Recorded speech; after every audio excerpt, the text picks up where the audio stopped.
Is she in your frame? Camera people? Great, thank you. Everybody ready? Okay, once again, I'm going to start with a statement like we have been doing lately. Thank you again for joining us today as we seek to provide regular, up-to-date, accurate information about COVID-19 for our community. We're going to start these briefings with some gratitude. I'm very grateful for Mayor Jacobs for covering the test, the cost of the test for COVID-19 for our uninsured residents. Like social distancing, testing is a critical tool in the fight against this virus. And this move will help ensure access. Patients must first be screened by our team members by calling our public information line.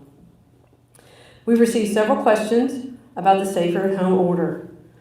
And when can we see results? When is all this altering of my schedule and altering of my life going to produce the results we want? We will continue to evaluate the situation as we move through the order. I understand that we're asking our community to do an awful lot right now, but we need everyone to do this because it is our collective impact that is our power.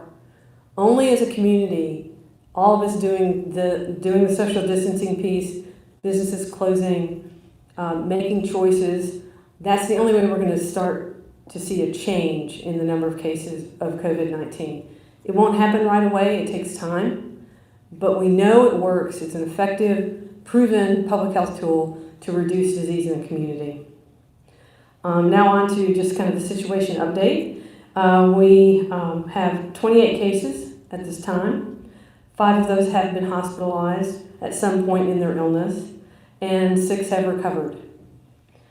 A pandemic such as this is a difficult and concerning time, and health departments all over the country are coordinating an unprecedented response. But panic and fear are not helpful. We must follow the guidelines and stay informed. Education is power, especially in these situations where things are so uncertain and unclear. I encourage everyone to continue to find creative ways to connect with their friends and family in this time of physical separation. Every day I hear stories of extended families having virtual get-togethers, neighbors checking in with each other from their yards or across the street while maintaining a safe distance. And those businesses who are designated essential, finding creative ways to keep their employees and customers safe. Finding small joys and unique ways to come together in this time is crucial. And I encourage everyone to keep it up. Our faith communities, our neighborhoods, and everyone. Thank you for what all of you are doing. Thank you for what our community is doing. And again, thank you for our media partners getting reliable information out there to our community so they can make informed decisions. Thank you. I'll open it up for questions now. One question, Dr. Yes. For people who are curious why, I guess I'll just ask why the county has not released more identifiable information about those people who tested positive, even if it's just a neighborhood or a street or a section of town. Can you address some of those? Sure. Repeat the question. Oh, thank you. Thanks for the reminder. So the question is, why has the health department not released more identifiable information about the cases, maybe a neighborhood, maybe an area of town? There are a couple of reasons for that. One is really privacy. Even in situations like this, our privacy does not totally go out the window. People still have privacy.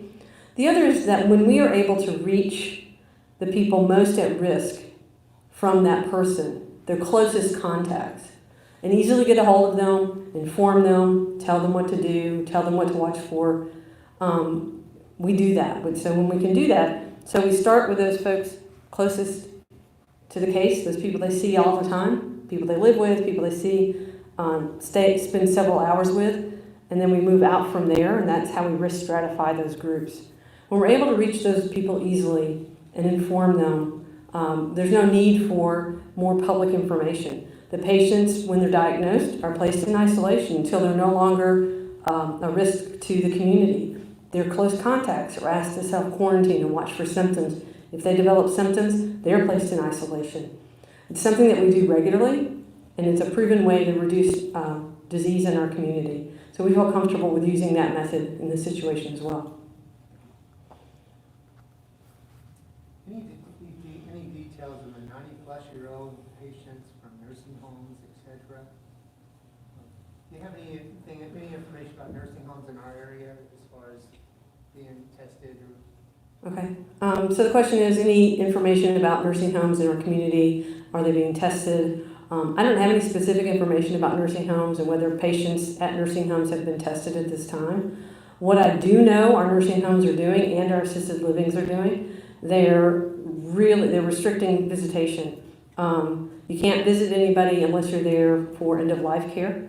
Their employees obviously can go in. The people that bring supplies can go in. But they're not bringing the woman who calls bingo in anymore, and family members can't come in.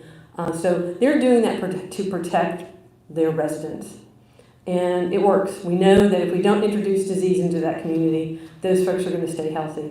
So they're following the rules and the guidelines really well, and I applaud them for that. I know that's hard. It's hard on their staff, and it's hard on the residents as well. I had a question about, I'm sorry, good Scott. Yeah, I've got, these are two questions, they both relate to businesses. Sure. We know of the businesses that, they're specifically a furniture business that does retail and wholesale, and they're keeping the retail portion open. Got big box stores like Walmart, Target, that have pharmacies and grocery stores, but they also sell non-essential, that are things that aren't allowed to be sold in non-essential stores, like clothing stores that are locally owned perhaps. And you also have national chains like Joanne, the Fabric Center, I don't know about here, but in other places, they're staying open, claiming that they supply home businesses. Where do you draw the line between something that's legitimately a distribution business and something that is that's a minor part of the business, or they're keeping a retail side open anyway? Okay, so I'm going to paraphrase your Sorry, question. So the question is about the safer at home order as it relates to businesses and essential and non-essential businesses, and the challenge that some businesses some stores that are larger provide an essential service, but they also provide some of those non-essential services as well. We're unable to make that distinction with those large facilities. We want pharmacies to be open. We want people to be able to get groceries and get their medications. So those are going to stay open. When we think about other businesses locally, if you're considered a non-essential business and you're remaining open, if people are aware of those, we want them to let 311 know, and our staff will be following up with those facilities and explaining to them the safer at home order and helping them to get into compliance. We have staff who will be doing that.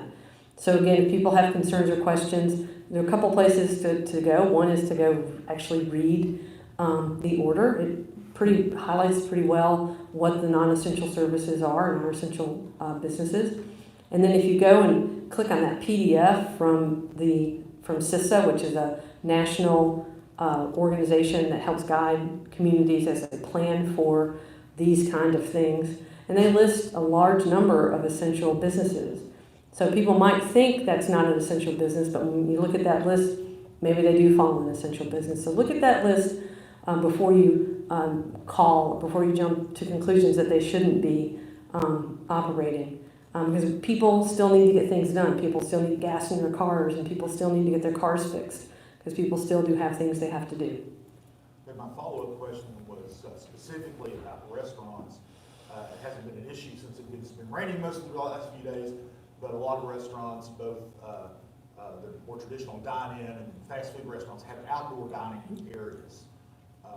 And how does that work with the carry-out, delivery, drive-through only? Mm-hmm. So the question is so at restaurants that have outdoor seating, how does that work? How does the order work with them when we're saying they have to take out or to take it off premises? So if we use the word on-premise and off-premise, it makes it a little more clear. There is no on-premise dining or drinking, right, at restaurants or bars right now. It all has to be off-premise. So their outdoor seating area is on-premise. So we are asking them telling them not to serve people and let people sit in their outdoor area to consume those beverages or that food. That must be taken off premise to be consumed.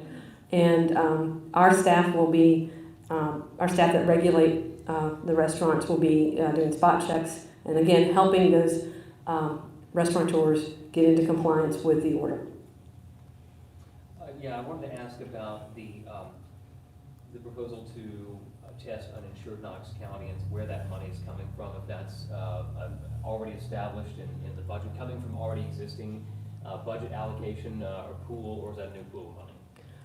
My understanding is that it's part of our existing budget, and that money will be used to test folks who get screened by my staff and have to have symptoms, and then they would get tested so that would help improve access for those folks who might not otherwise be able to get tested. So we're very grateful for that. Is there a cap on that, or is it we'll have to see how many tests there are and then pay for that?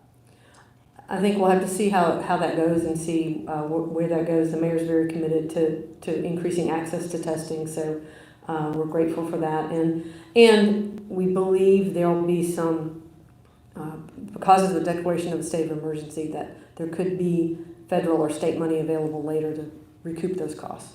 We don't know that for sure, but we're hopeful. Doctor, there's a group of doctors across the state are insisting that the governor do more restrict public movement. What are your thoughts about that? I think I'm actually aware that there are some physicians who have signed some petitions asking Governor Lee to make some stronger recommendations. I know Governor Lee is consulting with public health experts at the state level and others to make those decisions and talking with local jurisdictions. Certainly we will comply if he makes a different decision. He's also allowing local jurisdictions to make their own decisions, as we did here in Knox County. If you have people over to your house, is it still okay to have less than 10? And should it be keep the list of everyone that you came in contact with, just in case one of them finds out later they were infected? And also, can you explain again, if you're not really that sick, you don't have to go to the ER? Sure. So the first question was about if I want to have a party at my house or I want to have dinner with some friends at my house, is it still okay as long as I keep the number under 10? What happens is, if somebody's diagnosed positive with coronavirus, we're going to go and we're going to ask them for their history of what they've done 2 days before they got sick, and we're going to be reaching out to those folks anyway. So it's not a bad idea, but not necessary. And then you had the second question, and I don't remember what it was.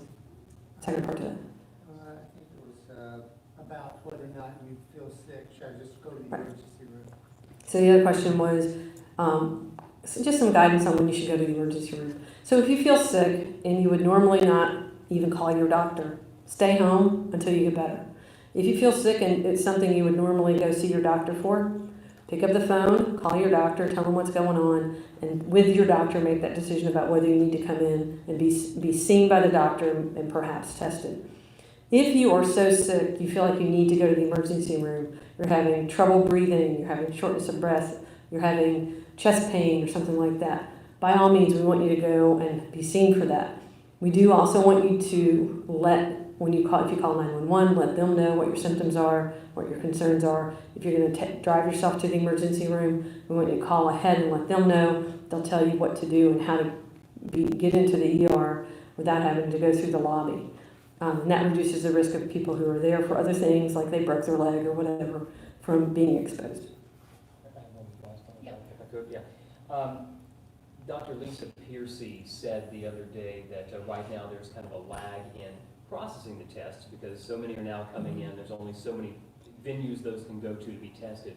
So it may look like numbers are increasing very slowly, but that's really more an effect of the processing than it is the actual spread of the disease, indicating that we might see once the processing labs chew through all these tests that are coming in, that we'll see that number go up more. Do we expect the same thing to happen in Knox County, again 28 in a county of more than 200,000 people, that we'll see kind of that same kind of uptick as we get more test results in?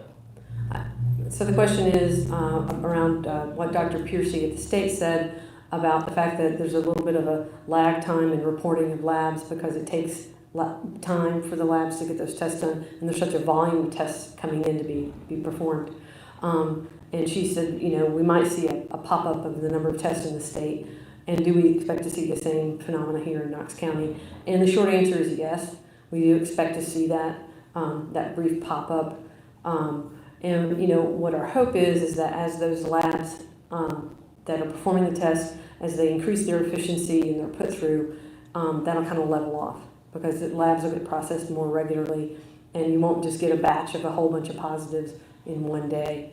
Hopefully they'll come in at a slower pace as those labs get up and are able to process more labs, and as more labs come online, that's happening too.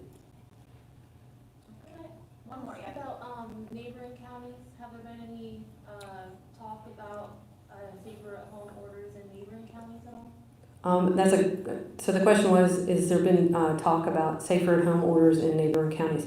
That's a great question for the leadership in those counties or the public health leadership over those counties. I'm not aware of any, but again, those would not be conversations I would be privy to. We have actually time for one more. All right, we get a lot of emails, people concerned about the homeless, and they said that they, some people were saying, confirm or not, that some homeless possibly were tested and haven't had the results back. Do you know if they're being quarantined in hotels or anything about that? So the question is about the homeless. There are rumors that some folks who are homeless have been tested, and are they being quarantined in hotels, or how is that being managed? So if a homeless person is tested for coronavirus, just like anybody else that gets tested for coronavirus, until the results come back, we ask them to be in isolation. And just like we do with other things like tuberculosis, if there's a need, we as public health are expected to provide suitable housing for that person while they wait for those test results. So that obviously is a challenge. And we are working with multiple community partners to address just that issue on a daily basis, trying to find to kind of standardize that so it's easier for the person and the hospitals or doctors doing the test as well. So it's a complicated issue, but it is something that we do. We do it sometimes with TB cases if we need to provide them housing. So that is an obligation that we, as public health, if you don't have housing and we're telling you you have to be in isolation, we have to help you find a way to be in isolation.